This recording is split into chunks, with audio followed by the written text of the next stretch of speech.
Hola, buenos días. Pues estuvimos dando un poco de tiempo, un margen para que se pudieran conectar.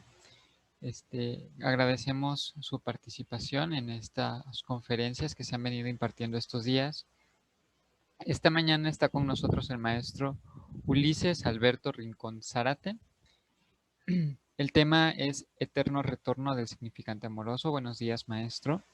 Es licenciado en Psicología, en Filosofía, Historia y Derecho. Tiene una maestría en Antropología Social, docente en posgrado en Derecho y Educación, y es instructor y capacitador en talleres en tanatología en los centros de atención múltiple. Buenos días, maestro. Buenos días. Bueno, sí. Sí, Ok.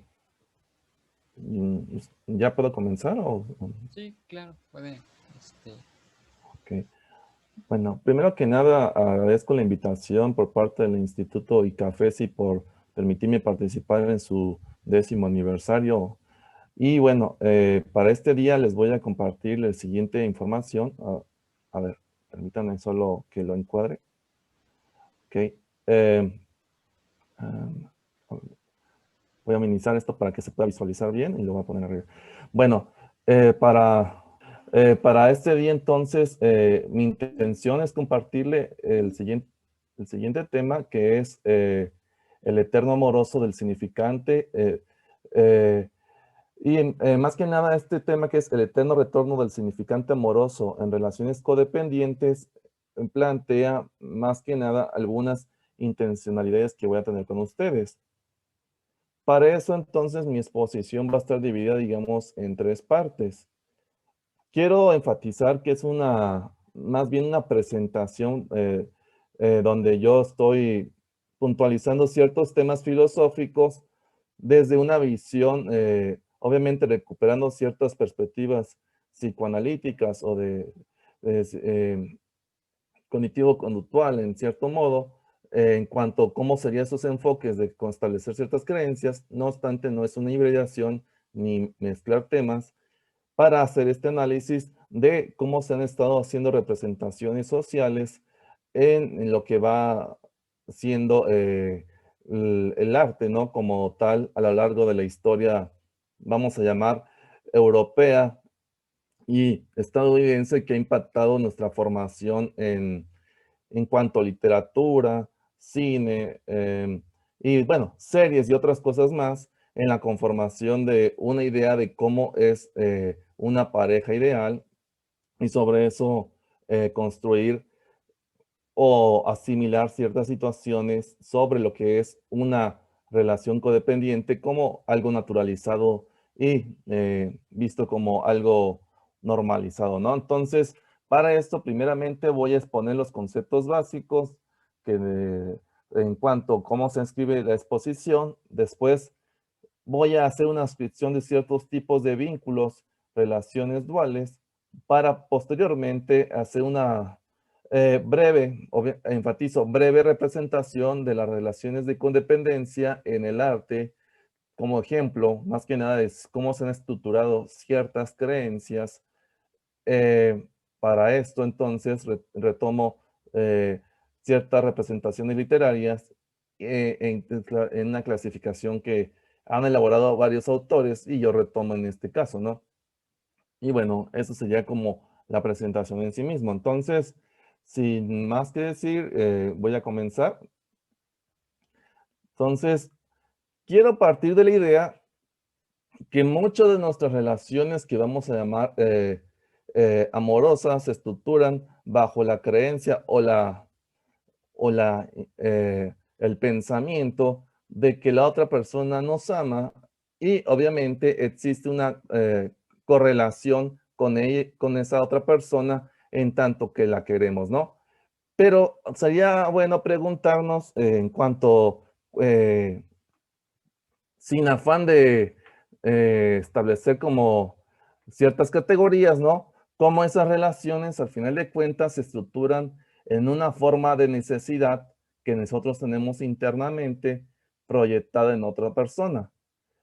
En pocas palabras, cómo al final de cuentas nosotros amplificamos y buscamos ciertas relaciones desde nuestra formación, ya sea de la infancia, nuestro contexto que vivimos y principalmente, como voy a enfatizar, en nuestras creencias que consumimos en los medios de comunicación y obviamente en las creencias de la sociedad de cómo es encontrar una pareja o una relación estable, ¿no? Entonces, mucho de lo que consideramos como el acto de amor termina siendo esta representación de un acto de necesidad, ¿no?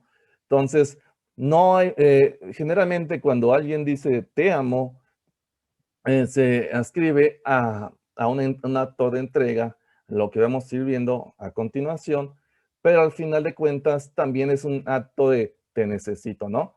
Y mientras no asimilemos esa cuestión de necesitar al otro, en este caso voy a enunciar siempre la palabra otro para referirme en la relación dual de dos personas a la pareja, en este caso, la otra persona que conforma la relación amorosa, donde te necesito para conformar una relación, ¿no? Entonces, en ese aspecto yo retomo algunas perspectivas, no sin mezclarlas obviamente, para entender esto como el acto de deseo o el síntoma en perspectivas lacanianas o de ciertos psicoanalistas ya de Barcelona y Buenos Aires han establecido esto como acceder desde el deseo a un mundo simbólico donde nosotros difícilmente vamos a dar cuenta, al menos en nuestra vida cotidiana, que de lo que hacemos es real o es una fantasía.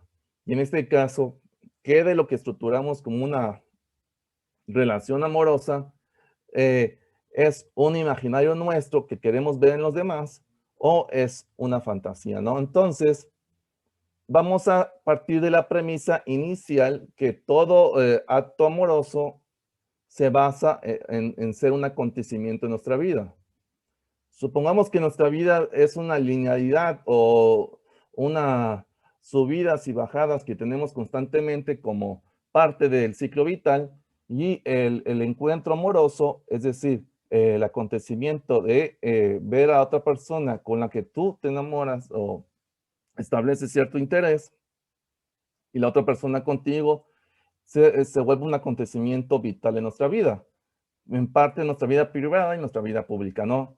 En ese entendido, esto establece una ruptura con lo que habíamos hecho previamente y una suturación de hechos y acciones pasadas, y obviamente esa suturación que sería como eh, poner puntos a una herida que tal vez estaba abierta desde la infancia de ciertas necesidades que teníamos desde pequeños con nuestros cuidadores primarios, es decir, nuestros padres, madres o terceros que nos cuidaron y nos estableció un apego de una u otra manera, lo queremos replicar en esa suturación y en las relaciones pasadas que hemos tenido, replicamos patrones, ¿no?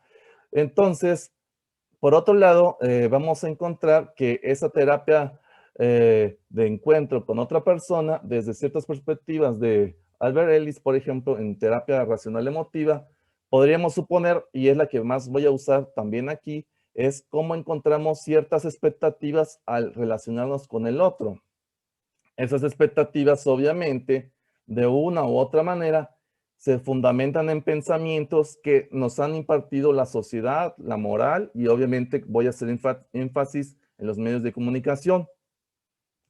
Y desde eso establecemos ciertas creencias como afirmaciones, a veces catastróficas, a veces dicotómicas, es decir, polarizadas, y ya han visto que actualmente con las redes sociales mucho del pensamiento se ha ido siendo cada vez más polarizado y la polarización se ve como más natural, es decir, irnos de un extremo a otro, ¿no? Entonces, bajo esa perspectiva, vamos a partir de la idea que el acontecimiento, al final de cuentas, termina siendo, vamos a decirlo de esta manera, una forma de acceder a el encuentro, ¿no? Con el otro, donde la otra persona termina siendo el acontecimiento como la conformación de la relación amorosa, termina siendo un conjunto de expectativas, pensamientos y creencias, ¿no? Para conformar esa situación. Y por otro lado, establecer una, desde ese mismo conjunto de pensamientos, expectativas y creencias, elaborar eh, una interpretación del mismo, ¿no? Y eso en que se lleva a cierta interpretación de ese pensamiento a generar sentimientos, a cómo te relacionas con tu pareja y obviamente acciones para cómo operar. Bueno, no sé cómo se podría quitar esas líneas que anotó una asistente para que no afecte la presentación. Muchas gracias. Entonces, continúo, ¿no? Bueno, como les iba diciendo, entonces vamos a partir desde estas dos perspectivas, desde la psicoanalítica, para ver más que nada cómo se estructuran las relaciones vinculares y generan estructuras duales. Y sobre ese esquema también voy a usar también lo de Albert Ellis para establecer ya cómo las representaciones a lo largo de la historia, vamos a llamarlos en tres niveles: el amor cortesano, el amor romántico. Y yo usé esa categoría de un ensayo que no he terminado de publicar, pero al menos es la intención de amor comercial, digamos, del siglo XX, es decir, de la década de los 30 del siglo XX hasta el 2021. Posiblemente siga prosiguiendo, ¿no? Entonces vamos a usar esta descripción, ¿no? De los conceptos básicos como son el síntoma, ¿no? Para demostrar que este acontecimiento que le vamos a llamar el encuentro amoroso es un acto que es una ruptura y suturación en nuestra vida. De hecho, es algo sorpresivo, ¿no? Y obviamente ese encuentro remite a un deseo que en cierto modo no va a ser saciado. Sin abundar mucho en eso, entendamos como que si tuviéramos todos los seres humanos en cuanto a representaciones de qué nos va a hacer feliz, va a ser poco factible encontrar algo que nos sacie totalmente, ¿no? Si vemos nuestra vida está llena de dificultades que generan ciertos sufrimientos de manera constante o reiterada, ¿no? Entonces, la relación de pareja obviamente tampoco va a ser el detonante para que tú seas feliz en todos los aspectos de tu vida.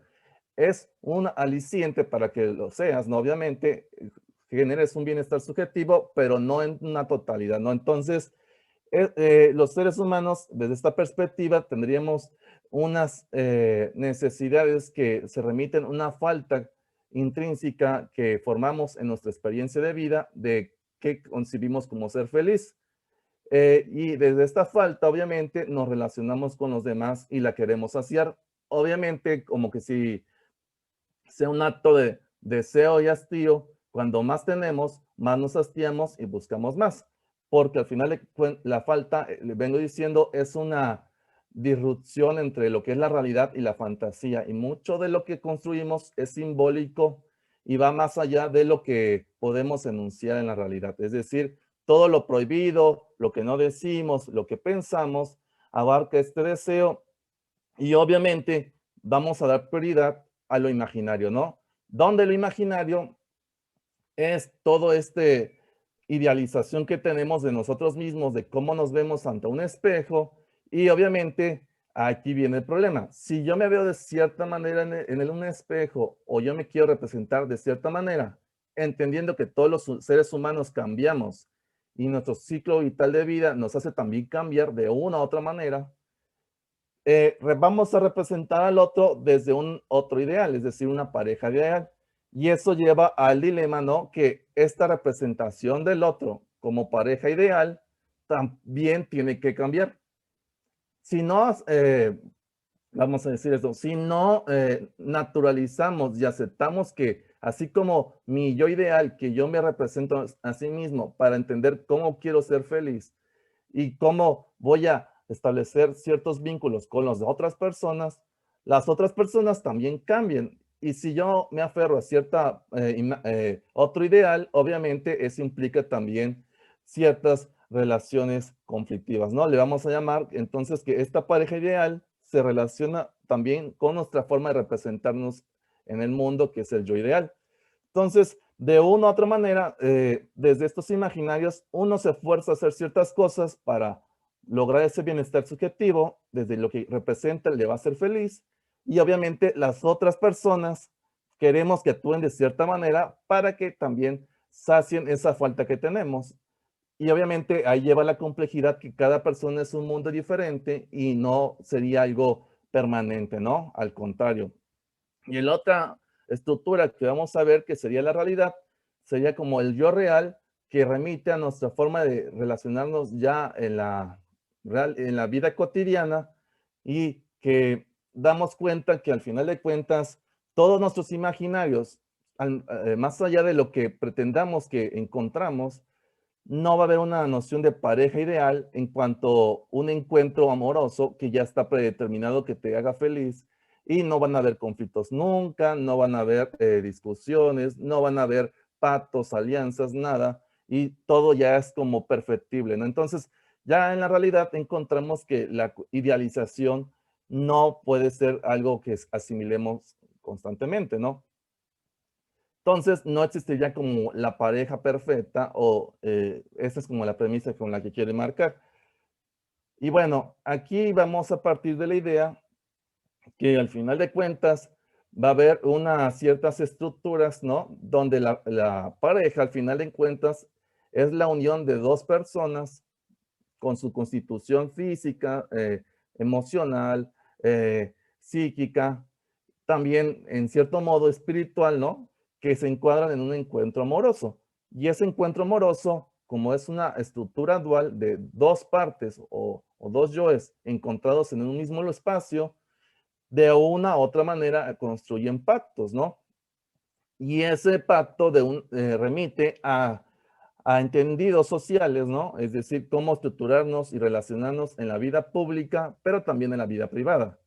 Y obviamente con la complejidad que está teniendo este mundo hoy en día, con cada vez menos espacio de nuestra vida cotidiana, sin el uso de redes sociales, esa línea delgada entre la vida privada y la vida pública se va perdiendo y esa naturaleza simbólica de la relación amorosa abarca espacios que no tendrían que ser públicos, ¿no? Es decir, como los secretos o los pactos que no deberían ser compartidos por otros, ¿no? Es decir, o esos significados. Entonces, esta elección de una estructura del lenguaje termina estableciendo un modelo ilusorio de cómo me voy a estructurar con el otro, desde cómo yo me vinculo, en cuanto al amor, de acuerdo a las faltas que tengo desde temprana edad, ¿no? O la primera infancia. Entonces, la construcción de un vínculo aquí va a ser el problema, ¿no? En cuanto a lo que referimos como este eterno retorno a la relación amorosa que se vuelve codependiente, porque de una u otra manera, si ese vínculo no se da cuenta de esas necesidades, termina llevando a una replicación constante, ¿no? De qué busco al estar con otra persona, dando cuenta que esta búsqueda no solo es una realización de lo que yo quiero que esté el otro, sino también de lo que yo quiero ser.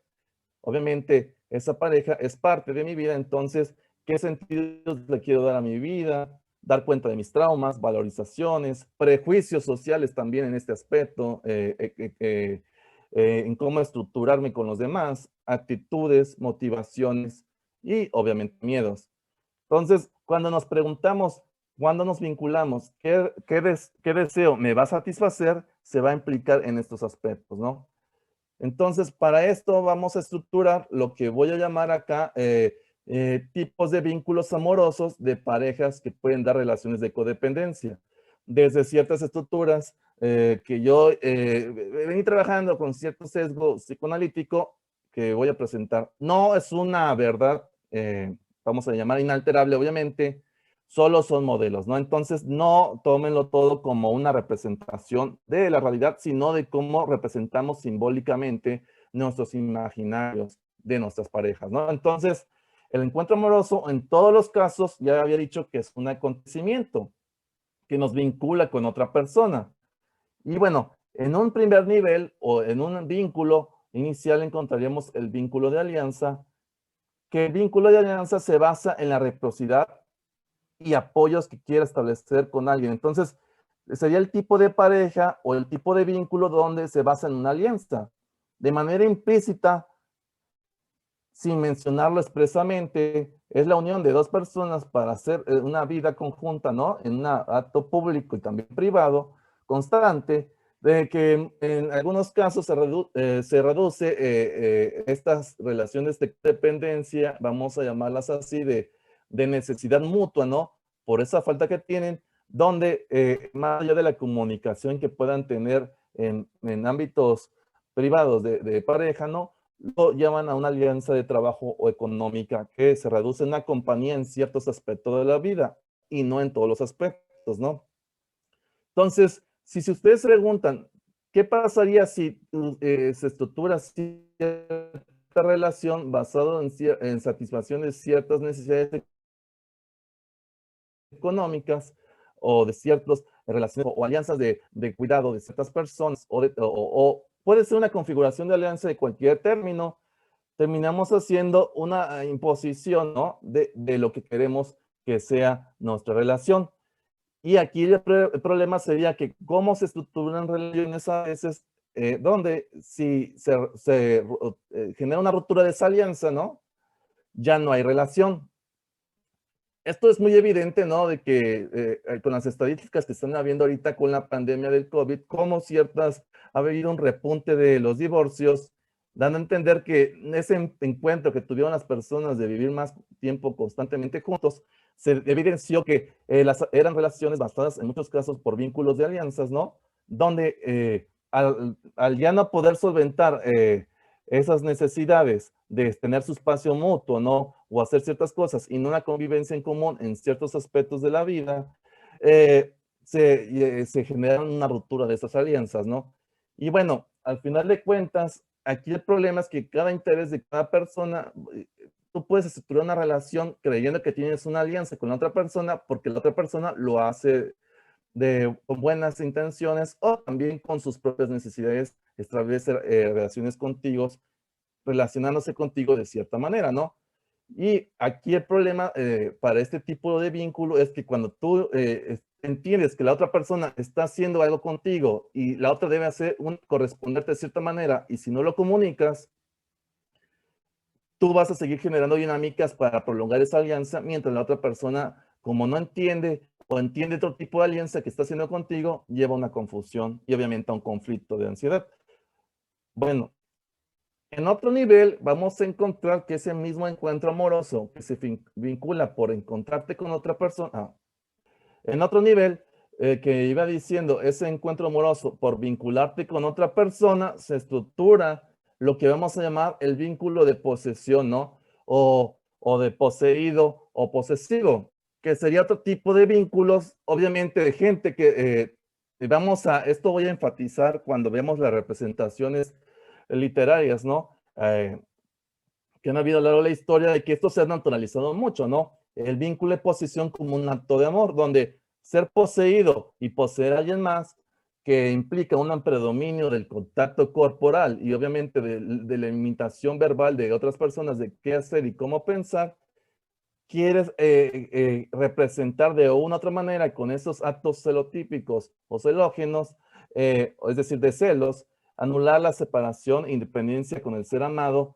para de una u otra manera con ese control reducir la ansiedad que tenemos desde una formación, vengo diciendo, desde tu contexto o tu formación de infancia, esa persecución de no ser abandonado, ¿no? Perder el control o de ser controlado implicaría de una u otra manera ese miedo a perder la relación amorosa y replicar ese acto de abandono o de despecho, ¿no? En cuanto tal. Entonces, ese tipo de vínculo posesivo replicaría en este caso vengo diciendo, esa ansiedad de no ser amado y entonces la única forma de buscar el encuentro con un ser amado es forzar que el otro me ame controlándolo, ¿no? Y aunque el otro lo entienda como un acto, ¿no? De violencia o de agresión constante, tú no te das cuenta que estás haciendo ese control violento, ¿no? Con otra persona, porque tu ansiedad por estar solo, en este caso, de no ser amado, y remitirte a tus traumas iniciales es más fuerte, ¿no? Otro tipo de vínculo amoroso que vamos a encontrar es el encuentro amoroso, ¿no?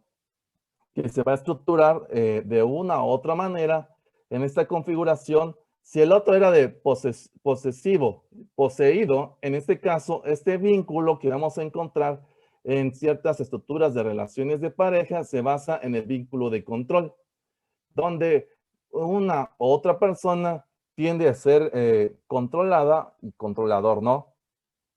Y no nos damos cuenta de eso porque entendemos que, así como habíamos visto con el vínculo de la persona celosa, ¿no? Piensa que el miedo, la ansiedad de perder el objeto amoroso, en este caso la pareja, se remite a remitir ciertos patrones, ¿no? Entonces, ¿cómo voy a, alguien que no dé cuenta de este problema que tiene, en este caso, de esa relación vincular conflictiva, va a asimilar como normal controlar a la otra persona económicamente, en sus ámbitos sociales, en sus relaciones sexuales, eh, eh, eh, en hacer ciertas actividades o proyectos de la otra persona?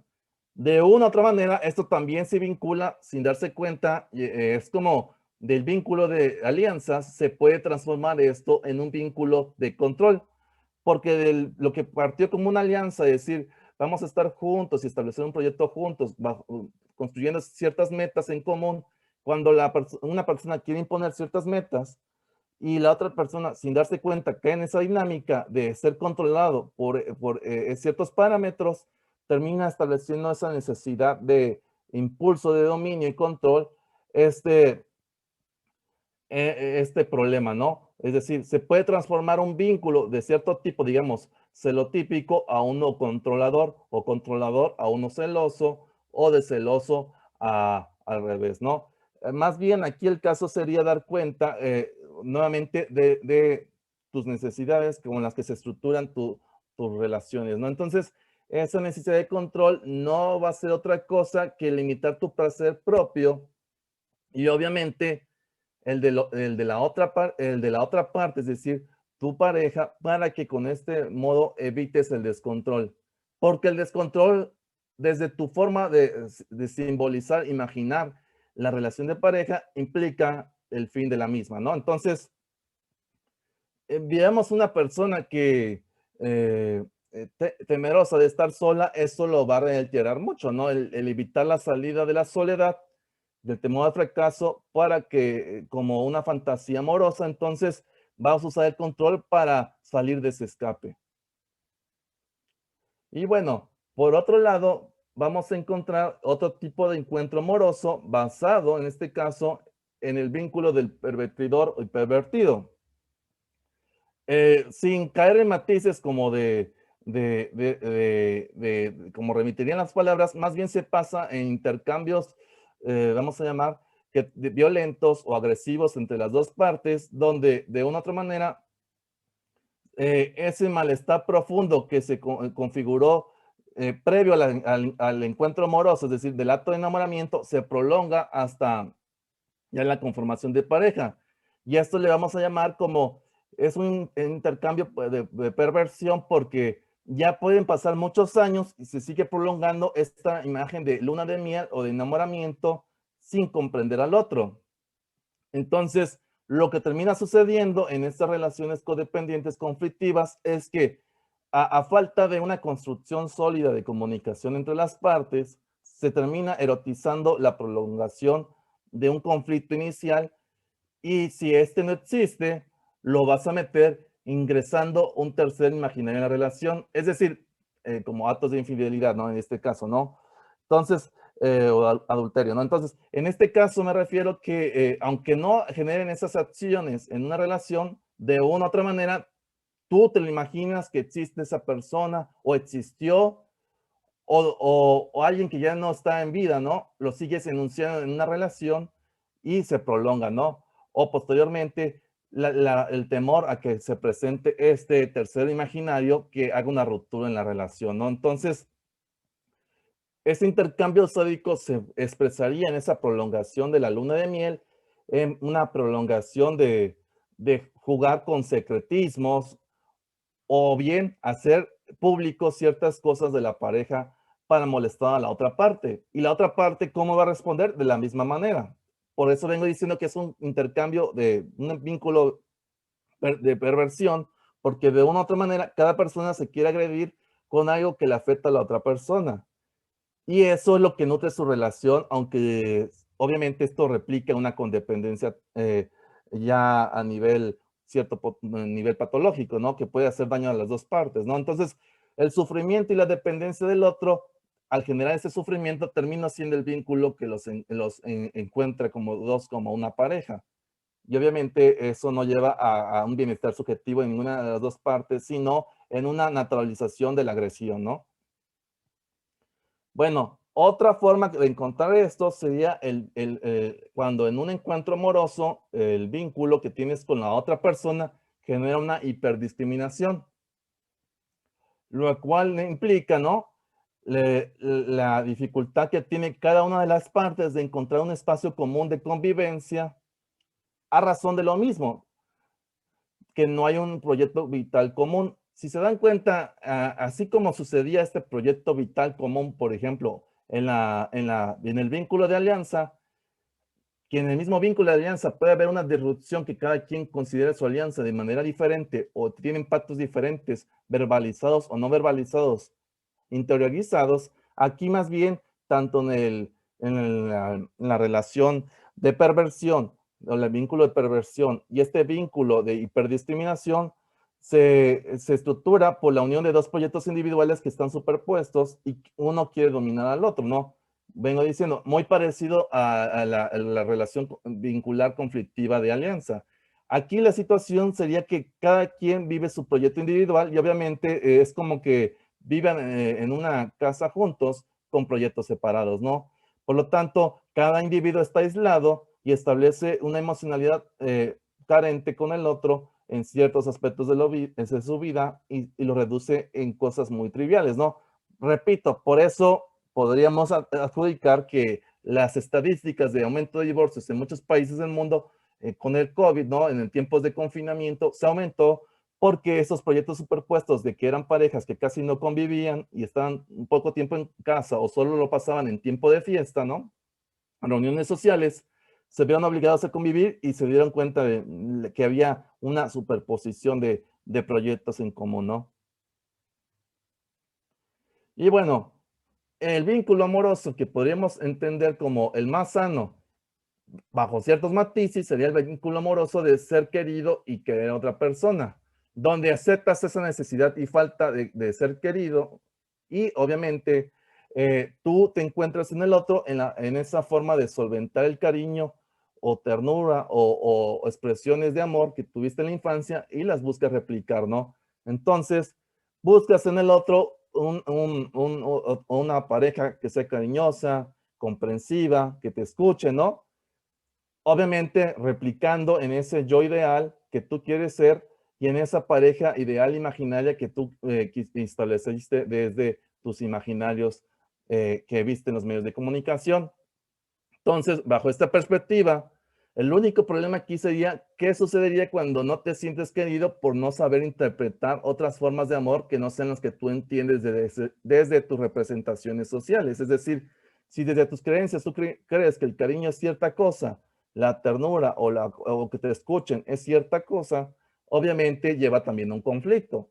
Y ahí más bien ese conflicto sería que cada quien interpretaría diferente manera lo que es ser correspondido o ser querido. Y si no das cuenta de que cada persona va a expresar su forma de amor de manera diferente y en cierto modo eso lleva a una constitución de una prolongación de la relación amorosa y no una asimilización de la misma, como que si fuera una foto estática, implicaría llevarlo a esa etapa de estabilidad cuando tú entiendes que ese acto recíproco de relación amorosa se estructura en compartir cualidades diferentes del otro.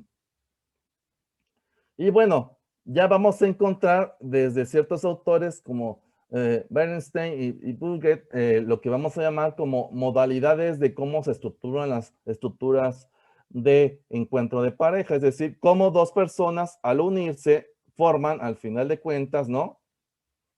Una unión. Y desde esa unión establecen lo que vamos a llamar una relación de pareja, ¿no? Entonces, estructura dual va a ser la unión de dos personas y cómo esa unión se implica en una relación vincular, como iba diciendo previamente. Entonces, esta estructura dual bajo estos autores se llama mellizez, entonces, como de mellizos, ¿no? Entonces, es la unión de dos personas y de eso surgen ciertas formas, estructuras duales que a veces vamos a llamar también que llevan a relaciones de codependencia, ¿no? Sin darnos cuenta. Entonces, la que vamos a encontrar mucho, ¿no? En esto sería la mellicez erotizada, que es la de somos uno solo, es como unión de dos partes idealizadas, y entonces voy a negar las otras particularidades de cada una que forma la pareja y voy a remitirme a una única representación de lo que somos santos. Entonces, si yo soy tal cosa en mi representación de mí mismo, de mi yo ideal, voy a querer que mi pareja ideal también sea solo tal cosa. Y si él cambia o no es así, me va a generar ansiedad que, por ejemplo, cierta persona tenga ciertos gustos, hacer otras cosas que a mí no me gustan hacer y lo voy a llevar como que si fuera un conflicto grave, ¿no? Cuando realmente la pluralidad de ciertos aspectos, no en todos obviamente, pero al menos en algunos, nutren la misma relación amorosa. Entonces aquí la mellizez erotizada implica la idea de que son solo uno, ¿no? Entonces van a hacer lo mismo y van a pensar de la misma manera, lo cual no es posible, ¿no? En ningún caso con ninguna persona. Entonces, la mellizez tanática, por otro caso, sería cuando tú te vas a remitir a esto de, te lo dije, debimos haber hecho esto, cuando nos conocimos fuiste de cierta manera, y ya pasaron 20 años y sigue repitiendo, digamos, cómo fue la primera cita o las primeras citas o el encuentro amoroso o conflictos que ya se supone que ya los comunicaron y ya los solventaron, lo siguen repitiendo a manera de reclamo o reproche eterno, ¿no? Entonces, el reclamo desde esta manera va a implicar cómo se va va a ser la llama de la relación o lo que le da sentido a la relación y implica realmente una frustración constante de que esa relación puede ser una ruptura porque va a surgir un tercero perseguidor y obviamente va a haber un temor de destruir la imagen ideal de la otra persona, ¿no? Porque puede haber siempre un reclamo de que no se solventa algo y se va a replicar constantemente los reclamos, ¿no? Y bueno, vamos a encontrar ya en la tercera parte la complementariedad enloquecedora, donde vamos a encontrar en la primera sección que yo enuncio, ¿no?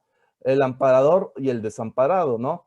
Donde el amparador sería como esa noción de la princesa que nos va a rescatar o el príncipe azul, y al final de cuentas vamos una parte se va a asumir como el que rescata y la otra la rescatada, ¿no?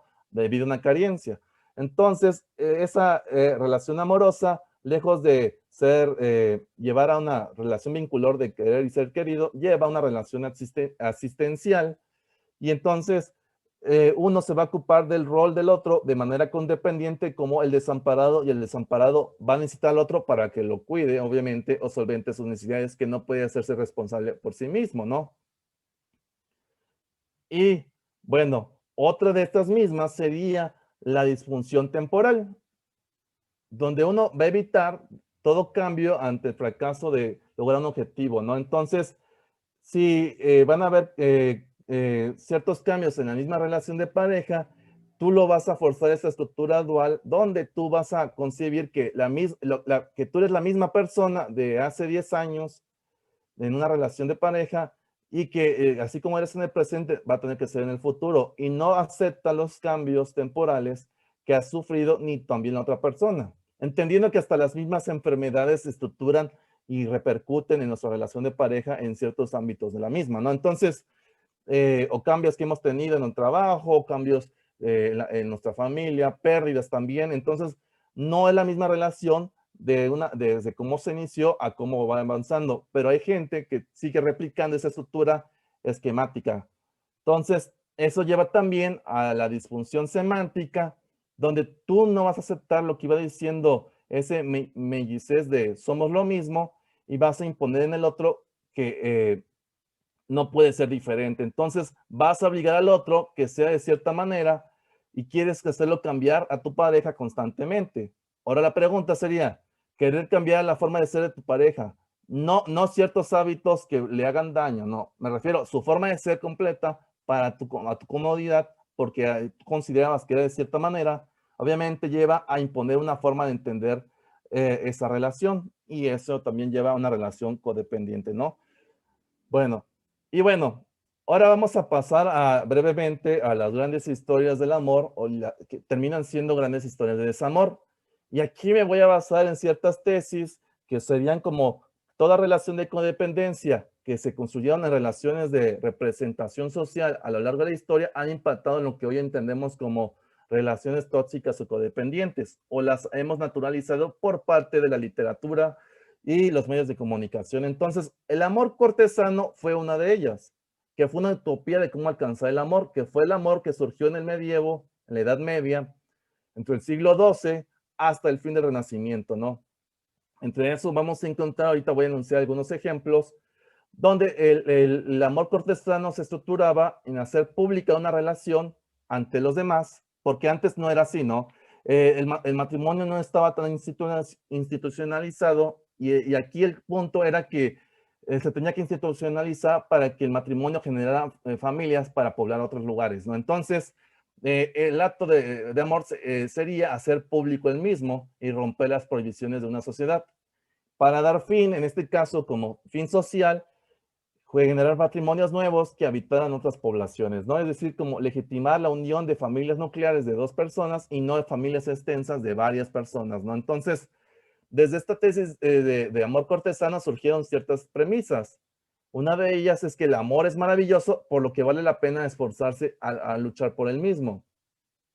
Otra más sería la tesis de que el amor enaltece el amante como el amado, y por lo tanto hay que luchar por el amor. Otra más encontraríamos es la tesis de que el amor se vincula a un acto de cortejo.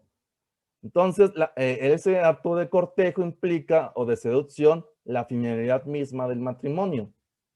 Ese amor cortesano del medievo, muchas de esas cosas se sigue replicando hasta nuestros días, en cómo este acto de seducción de una de las partes hacia la otra para establecer relación amorosa es lo más importante, como el encuentro de las citas o del noviazgo, que la prolongación de lo mismo en una relación más formal, ¿no?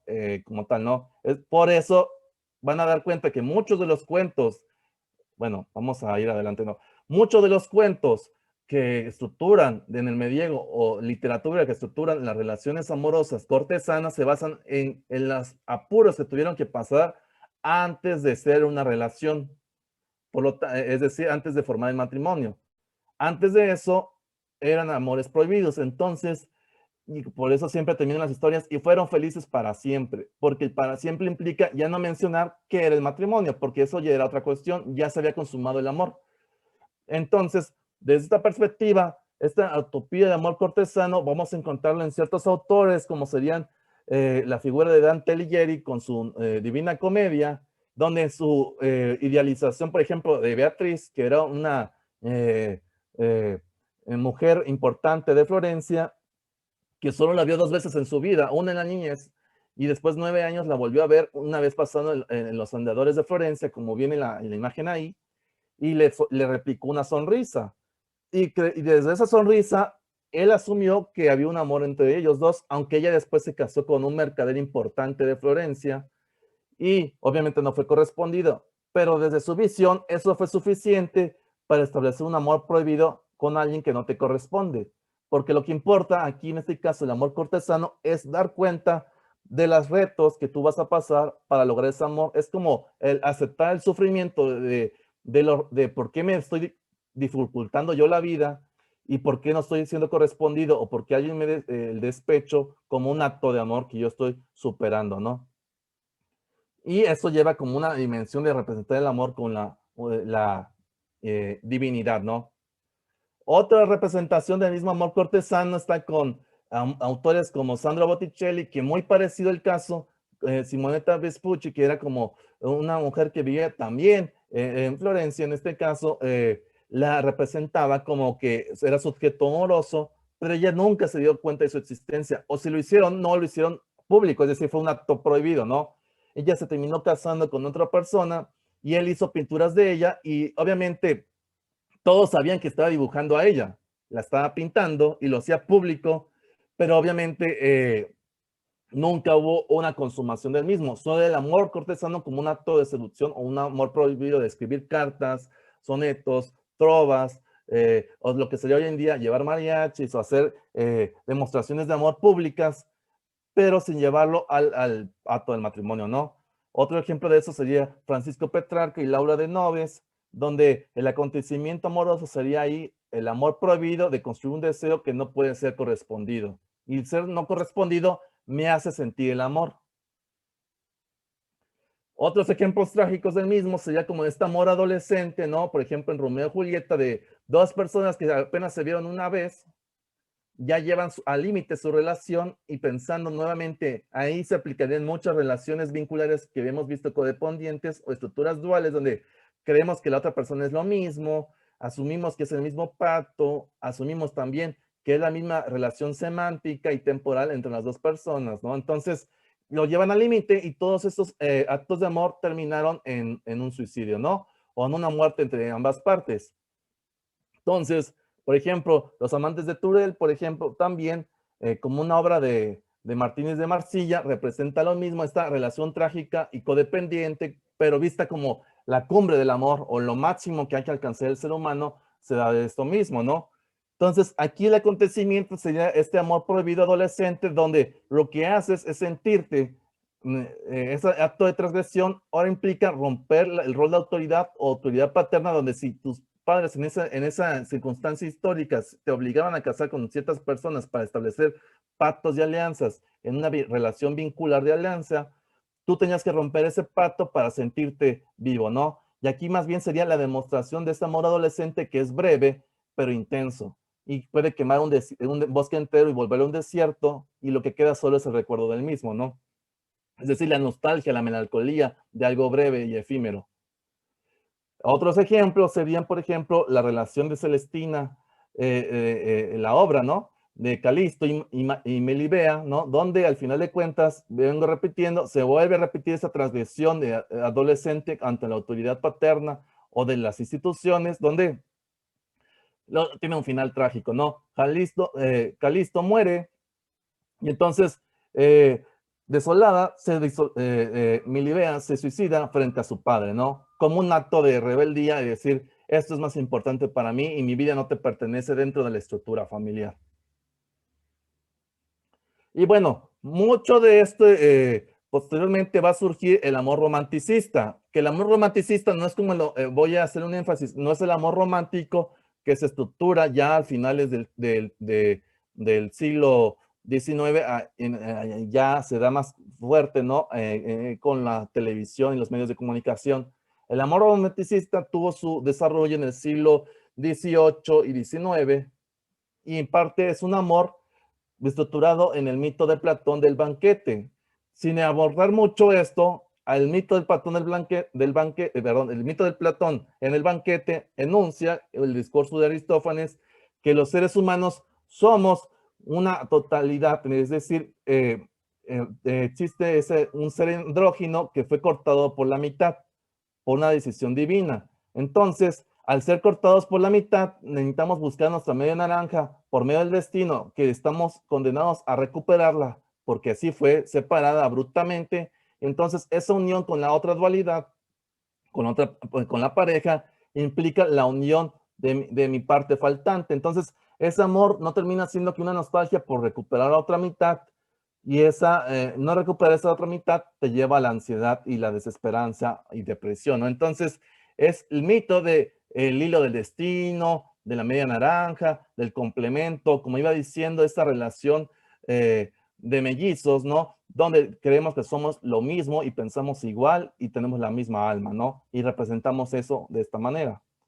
Entonces, aquí este tipo de mito o de pensamiento implicaría dar todo, donde el suicidio se vuelve un acto romántico para idealizar la pérdida de la persona amada. Y aquí en muchas de estas obras se representaba, ¿no?, la búsqueda interminable de alcanzar un amor trágico, pero llevarlo a su extremo, es decir, al límite, ¿no? Mis pretensiones, pero a diferencia de amor cortesano, donde no tenía que ser correspondido, aquí la melancolía y el sufrimiento va a ser porque no fui correspondido. Y en la falta de ser no correspondido, voy a idealizar el suicidio y la soledad, ¿no?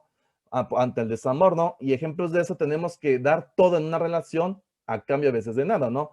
Entonces el suicidio se vuelve romantizado y tendemos a hacer eso. Por eso es una relación codependiente, ¿no? Encontramos eso, por ejemplo, en las penas del joven Werner de Goethe, en Ana Karenina y el conde Mirikovich de Tolstoy, por ejemplo. También lo vamos a encontrar en Giselle y Albrecht en la ópera de Giselle, o Tristán y Solda en la ópera de Richard Wagner, ¿no? Es decir, siempre van a terminar toda una relación trágica de la muerte de las ambas partes, o una de las mismas, donde se va a dar cuenta al final de cuentas la imposibilidad de alcanzar la felicidad en el amor en este mundo, y entonces la muerte es el acceso para trascender el mismo, es decir, la experiencia o el recuerdo del sufrimiento me va a hacer trascender. Y bueno, otros ejemplos de lo mismo es, por ejemplo, en Orgullo y Prejuicio de Jane Austen, se hacía esta noción de que tú tenías que encontrar la otra mitad como una obligación moral, ¿no? Por ejemplo, en su primer capítulo, en la parte inicial del libro, menciona, es una verdad mundialmente reconocida que un hombre soltero poseedor de una gran fortuna necesita una esposa, ¿no? Y ya desde ahí se establece una relación que tendrían que establecerse entre, digamos, los personajes. Y aquí también se establecería esa idealización de la presunción de un hilo rojo del destino que se plantea en la cultura oriental, en cierto Japón y China, o la escalera del amor, ¿no? Donde la otra persona se tiene que sacrificar por ti para complementarse contigo. Entonces, el sacrificio a cambio de nada, eso ya es todo, porque el acto del sacrificio es lo que ven todos que tú hiciste y es como lo que te hizo trascender. Entonces, si tú te sacrificas demasiado, aunque no seas correspondido, estás trascendiendo.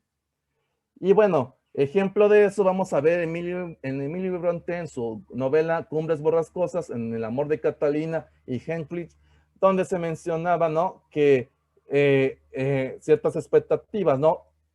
Por ejemplo, la expectativa de imaginarse con otra persona que tenían características en común y creen el mismo comportamiento. Esa es una relación que vengo diciendo de mellizos, somos uno mismo. Entonces, el pensamiento es que si compartimos los mismos sentimientos, me debo de llevar a frenesí por el amor que tengo por ti sin darme cuenta que a veces no estoy siendo correspondida. Entonces, la creencia llevaría que si me separa la otra persona, ya no tiene sentido mi vida y entonces debo obligar y prolongar la relación aunque esta persona se vaya a vivir a otro país, por ejemplo, ¿no? Estoy poniendo un ejemplo hipotético porque así tendría que ser. Y otros ejemplos encontraríamos en estas relaciones de codependencia. Después surgiría el amor romántico en el mundo industrializado, que ciertos autores lo van a nombrar como el boom de la televisión, el cine, ¿no? Donde el concepto de amor, por ejemplo, fue el masificado y el que ya hemos visto en la televisión mexicana, por ejemplo, ligado a que cuando te enamoras, el individuo encuentra un lugar en la sociedad. Y ese lugar en la sociedad es la conformación de una familia nuclear, pero al final de cuentas, que toda persona podría alcanzar un final feliz, independiente de que encuentres una relación amorosa en una distinción de clases sociales, tú pasas a sobrepasar esa dificultad de clases sociales o de prejuicios sociales o cualquier cosa desde el amor. Entonces van a haber siempre finales felices o finales trágicos.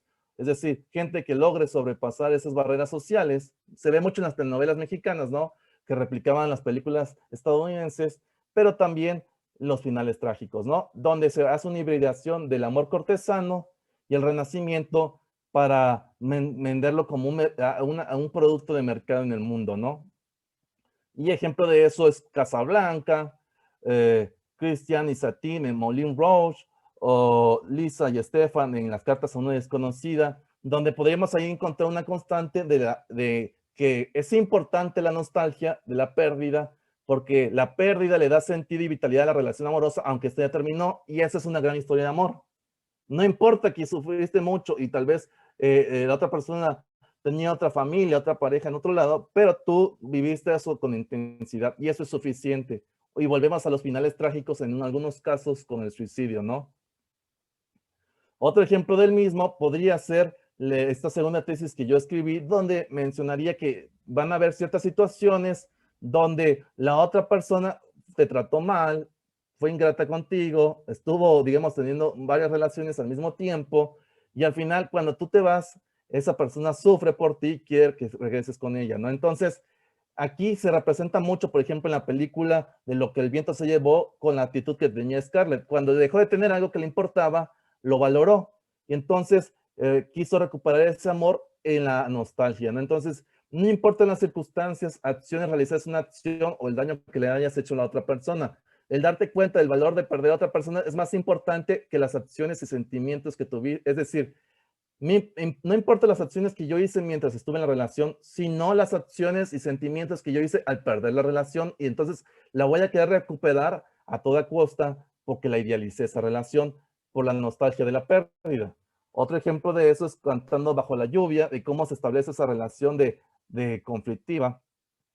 O bueno, otra tesis que encontraríamos sería esa: no importa la temporalidad del amor, sino esa intensidad con la que se vivió y se sintió correspondido al menos una vez en la vida.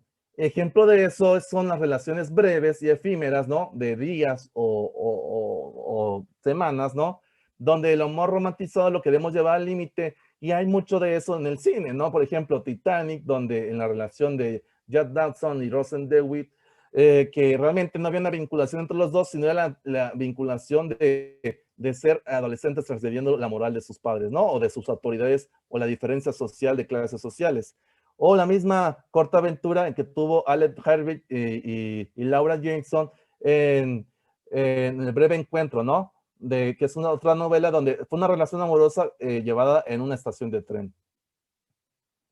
Y bueno, por otro lado, ya vamos a encontrar, para ir finalizando esta exposición, la cuarta tesis de este amor romántico en la industrialización, donde las personas están destinadas a estar juntas aunque no lo saben. Y el tiempo de estar juntos se va a dar en la afinidad de estar obligadamente unidos en un mismo espacio físico. Entonces, vamos a encontrar representaciones en el cine donde al principio no se llevaban bien, pero después se van a llevar bien porque así lo quiso el destino. Y entonces, de ser rivales se vuelven un interés amoroso, y en muchos casos lleva a un final feliz, como sucedería en las películas estadounidenses, o bien en un final trágico muy dado en las películas asiáticas como coreanas, ¿no? O doramas coreanos. Y otra tesis que encontraríamos, por ejemplo, sería en esta representación occidental estadounidense de su Hollywood, es: el amor se mide por el sacrificio realizado aunque no cumpla su objetivo. Mucho al caso lo que se venía haciendo con el amor prohibido cortesano y el amor romántico, ¿no? De los romanticistas. Es decir, que yo voy a sacrificarme por la otra persona, aunque esa otra persona no me corresponda, ¿no?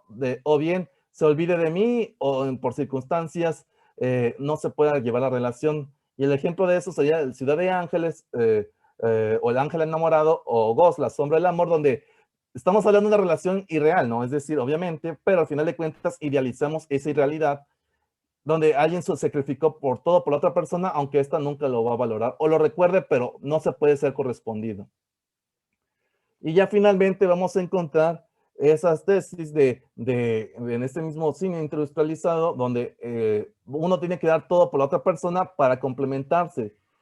Y entonces el sacrificio va a ser todo, y si no te sacrificas no eres correspondido. Entonces tienes que llevar tu relación amorosa, aunque lleve un límite y lleve a cierto conflicto, o la otra persona ya no se acuerde de ti porque tenga demencia senil o otras situaciones, o lo que sea, y no aceptes que ya terminó la relación, pero tu vinculación con esa persona siga ahí estableciendo una estructura dual. Entonces te sigues relacionando con esa persona porque tú crees que la otra persona tiene ahí ese acto de que te va a corresponder, pero para ti el sacrificio es todo.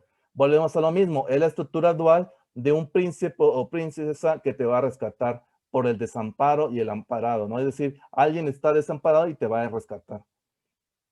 Y ya finalmente, para esta exposición, voy a hacer cuarto nivel que yo pongo, que con el amor romántico comercializado a partir de las redes sociales, que son desde el 2005, se enuncia que desde estas nuevas formas de redes sociales, el amor romántico que se hizo en el siglo XX, que es el amor comercializado de generar bienes de consumo y consumir esas fantasías románticas y llevarlas en tu vida cotidiana, se vuelve una cosificación donde ahora se va a mercantilizar, hacer un mercado del romance basado en diluir las prácticas amorosas en encuentros breves, bajo el consumo de tecnologías y artículos como son las aplicaciones de encuentros amorosos.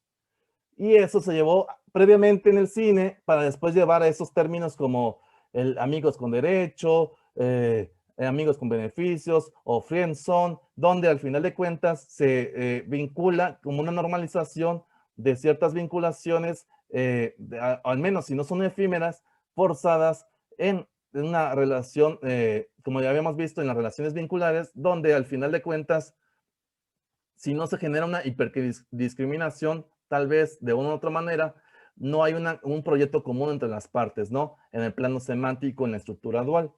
Entonces, tú quieres imponer lo que tú quieres de la otra persona, ¿no? Y bueno, esto lo vemos en las redes sociales, como iba diciendo, donde esa facilidad de encontrar ahorita coaches del amor o encuentros que te hagan feliz, bajo aplicaciones que ellos van a limitar lo que es ser feliz para ti, y entonces la aplicación te va a encontrar a alguien, y aunque te equivoques, tienes las veces necesarias para repetir esos encuentros hasta que encuentres a alguien, ¿no? Y entonces esto vamos a encontrar, ya para ir finalizando, que las relaciones de bolsillo o de producto o de pasión, que son relaciones más como carnales o físicas, ya no tanto sentimentales o de compartir ciertos ideales o proyectos, se vuelve como lo importante, sería como consumir a la otra persona, y entonces la vinculación sería breve, tanto que estuve con esa persona, y cuando dejé de estar, se perdió esa relación, obviamente. Entonces, lo que importa tanto es desear y ya no construir un vínculo de ser querido o querer a otra persona, ¿no? Y bueno, finalmente ya esta es la última diapositiva, entonces vamos a encontrar un ejemplo de eso. En 2009 surgió la película 15 días de Consumer, ¿no? O 15 días de relación, donde mucho de esto va a explicar cómo hasta hoy en día con las redes sociales se estructuran estas relaciones de codependencia que terminan siendo ya en el plano social relaciones de poder.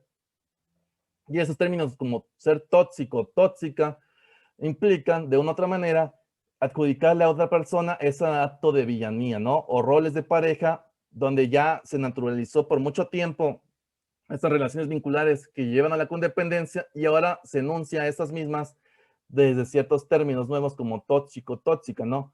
Pero realmente se siguen replicando esos roles, ¿no? Porque las representaciones sociales siguen perdurando. Entonces, por ejemplo, se hizo una discusión, ¿no? En las redes sociales, si, por ejemplo, el personaje de esta película de Soy Channel, que era Summer, era culpable de algo y era realmente la villana de la película que estaba estableciendo con Gordon Levy, ¿no? De 15 días por Summer. Entonces, de 500 días por Summer. Entonces, al final de cuentas, este tipo de comedias románticas terminó demostrando que ya llegamos al punto en estas representaciones nuevas del cine o las redes sociales de que si no eres correspondido, la otra persona es una mala persona o es un villano. Por lo tanto, si tú das y la otra persona ya no te da algo a cambio, eso lleva a una villanía. Y obviamente, por las mismas redes sociales y el impacto que estamos teniendo de nuevos modelos de estructurar las relaciones vinculares, esto ya se ve como que si se dan cuenta ya ya se está dando mucho esta noción de eres el villano y la otra persona es una víctima, ¿no? Entonces nadie se va a hacer responsable porque el villano tenía no daba cuenta de sus dificultades y la víctima nunca enunció tampoco cómo se vinculaba con la otra persona en cuanto que fuera una vinculación celotípica de ser poseído o posesivo, ¿no? O de controlado o controlador, ¿no? Entonces, estos bienes sociales nuevos terminan estructurando nuevas formas de relaciones amorosas que todavía no nos damos cuenta a dónde nos van a llevar, pero posiblemente a nuevas relaciones codependientes que rompan los esquemas de las relaciones cortesanas, romanticistas del siglo XIX y siglo XVIII, o del amor romántico comercializado del siglo XX y que ha tenido su prolongación en el siglo XXI. Entonces, con esto termina la exposición y bueno, dejamos para comentarios, ¿no? Voy a dejar de presentar para que... Muchas gracias, Ulises. Sí, claro, abrimos ahorita un espacio para si hay algunas dudas, algunas preguntas o algunos comentarios que quieran realizar de la presentación del maestro Ulises. Y está el chat, o bien pueden levantar la manita y dar su comentario. Bien, bueno, creo que por el momento ahorita nadie va a realizar ahorita un comentario. Okay. A ver, A ver, sí. ¿puedo? Sí. Sí, claro. Súper interesante la plática, muchas gracias. Muy complicado realmente las formas de amor. Eh, Se ha perdido yo creo que un poco de este romanticismo que debería de ser realmente lo que abarca la palabra amor. Por eso Eric Fromm en su libro El arte de amar, tan difícil que es. Y vemos cómo de un sentimiento tan bonito que es el amor puede desembocar en diferentes tipos, ya que son muy enfermos, ¿no? Hay unos tipos de amor, como estamos viendo ahorita el codependiente, pues cómo se va acostumbrando a uno a esta manera, ¿no? Hablaba de la celotipia, por ejemplo, de esta manera en que pues se va terminando todo el cortejo, ¿no? Hasta cierto punto, ahorita ya las relaciones son súper diferentes, son relaciones ocasionales nada más, entonces, y aún así se sienten con ciertos privilegios, ¿no? De dominar sobre uno. Entonces, es bien difícil, realmente yo creo que todo el mundo llegamos a caer en algún momento en algún tipo de relación codependiente. Muy interesante la ponencia, muchas gracias. Muchas gracias, Karina. Alejandra Buentello tiene la mano levantada. Buenos días. Muy de acuerdo con Karina. La realidad es que sí, de alguna manera en el transcurso de la vida encontramos relaciones que sin darnos cuenta nos hacemos codependientes. Y me gustó mucho la plática. La realidad es que me replanteó muchas cosas. Y otras tantas me las reajustó. Entonces, sí, estuvo muy interesante. Muchas gracias, Ulises. A usted, gracias. Bueno, como comentario, ¿no? Para retroalimentar las dos participaciones. Es importante ver, antes de que, bueno, que hable la otra persona, ya después comento, sí. Ok, le damos entonces la palabra a Noreli Castro Ramírez. Hola, muy buenos días. Igual, pues comentar que estuvo muy agradable la plática y pues se dio mucha información. Pero yo tengo una pregunta, o sea, ¿realmente existe como tal alguna relación o algún amor que sea sano o que sí sea como que se le pueda llamar normal?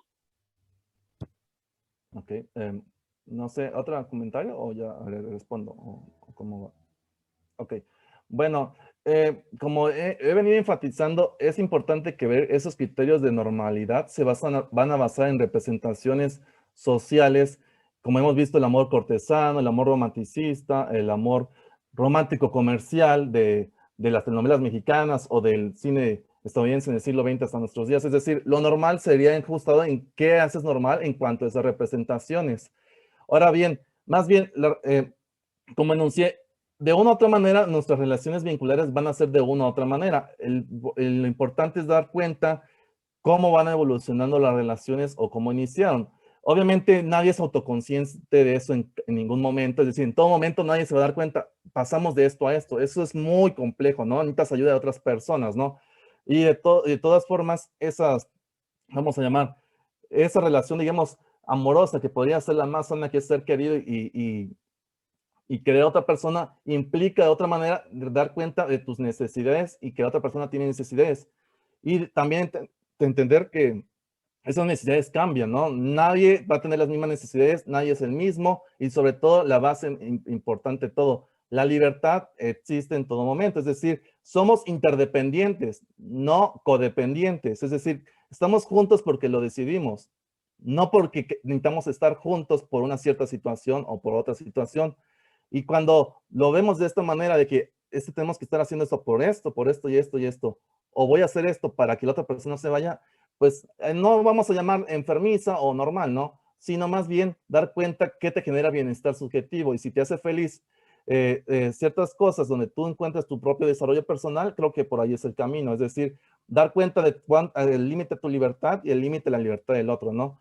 antes de mencionar otra cosa, de hecho, por eso enfatizo mucho en el banquete de Platón. Aunque muchos no hayan leído ese banquete de Platón, sigue perdurando esa noción de la unión de dos personas. Estamos destinados a encontrar otra persona. Esa es una representación que tenemos, que antes, no creo que antes de Platón la gente pensara que era una situación social. Te casaste con otra persona por cierto contexto, digamos en Macedonia o yo qué sé, en Egipto, ¿no?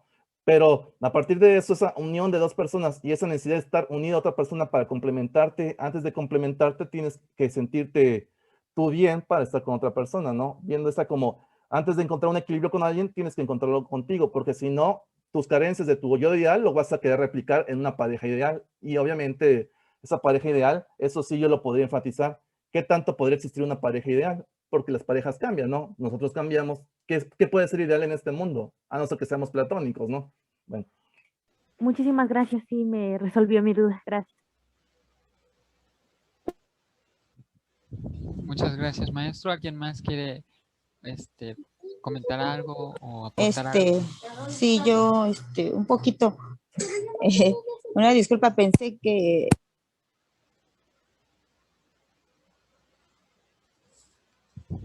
Creo que se desconectó su... perdón, no sé qué está sucediendo, es que me está sacando constantemente del internet. Muy interesante el tema, no sé si podrán compartirnos este material, no sé cómo le podamos hacer, o si el profesor pueda darnos un taller de los viernes que se imparten, los viernes. Es muy interesante porque el material, pues sí, es mucho para crecimiento de uno mismo. Sí, claro, muchísimas gracias.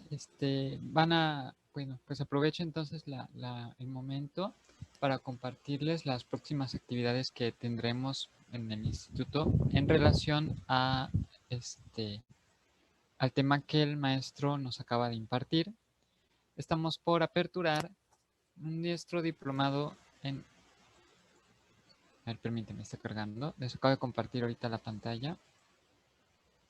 Nuestro diplomado en Cultura Organizacional y Ética Empresarial. Damos inicio este 25 de agosto. Tiene una duración de 6 meses y las sesiones van a ser los miércoles y jueves de 6 a 9 de la tarde. Y nuestro diplomado en Introducción a las Prácticas Filosóficas. Aquí vamos a abordar algunos de estos temas que se han venido comentando en las conferencias que se han venido dando. Y inicia el 14 de agosto y las sesiones van a ser los días sábados con una duración de 6 meses, de 8 de la mañana a 2 de la tarde. Si requieren mayor información, tienen ahí nuestros números de contacto donde pueden pedir mayor información con respecto a estos diplomados. Y sí, claro, estamos abiertos a que si el maestro así lo desea, abrir estos espacios para otros talleres, otros espacios para poder profundizar más en estos temas, porque entiendo que a veces una hora es muy poco o es un tiempo muy reducido para poder profundizar en temas tan amplios o tan complejos como es el amor, por ejemplo. Si alguien más tiene algún otro comentario, alguna otra participación, y si... Ok, nos pregunta Karina Chain. Los estereotipos de amor de los que habla se han forjado a lo largo del tiempo en Occidente por medio de la monogamia.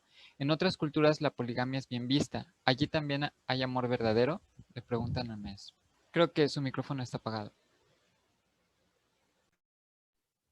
Bueno, adjudicando ciertas posturas sin caer en un equívoco, ¿no? De, por ejemplo, en el Islam, las posturas chiitas o sunís, de cómo hay ciertas personas que pueden tener cierta cantidad de esposas, ya más sin va a adjudicar si esos valores culturales son óptimos o propios para el derecho de las mujeres, obviamente, ¿no? Como tal. Más bien, aquí la pregunta sería, por ejemplo, si también hay culturas así en África que sucede eso, que pueden tener los hombres varias mujeres, al menos no recuerdo casos donde sea al revés, ¿no? Donde la mujer es que busque otros hombres, ¿no? O otras parejas y pueda tenerlas, ¿no? Actualmente en este momento histórico, ¿no? Nos planteamos, ¿cómo sería esa relación que tú tendrías con una persona cuando está con muchas personas al mismo tiempo?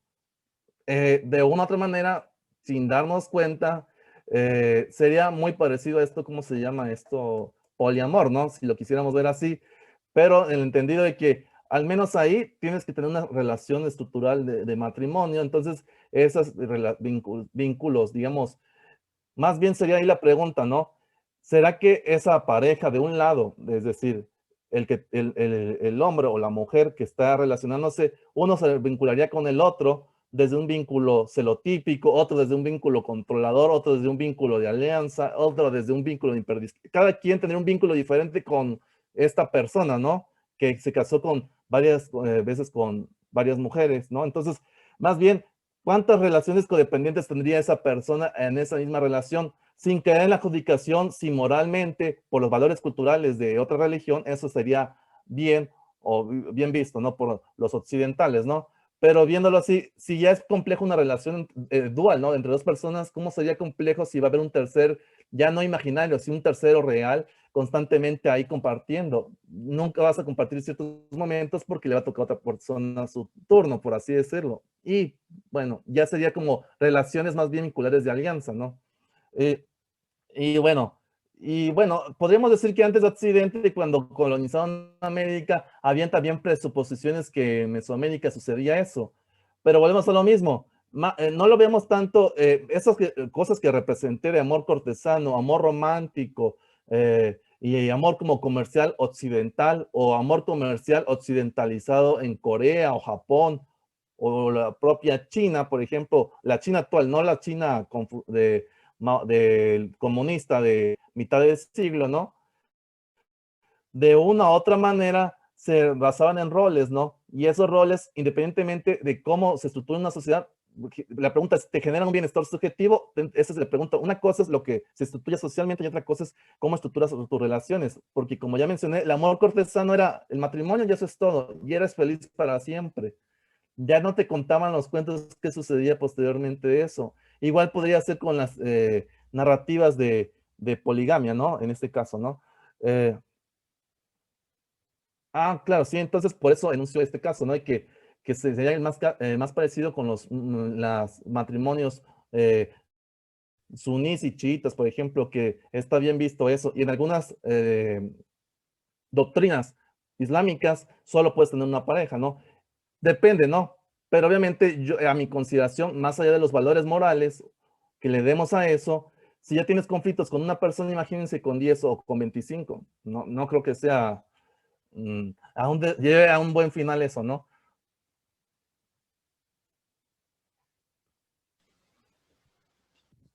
Muchas gracias, maestro. Muchas gracias, profe, muy interesante. Muchas gracias. Pues si requieren mayor información de algunos cursos, les estaremos compartiendo nuestros próximos talleres, cursos y diplomados. Pero si requieren también alguna información en específico, estamos aquí para servirles. Muchísimas gracias. Muchas gracias. Buen día. Gracias.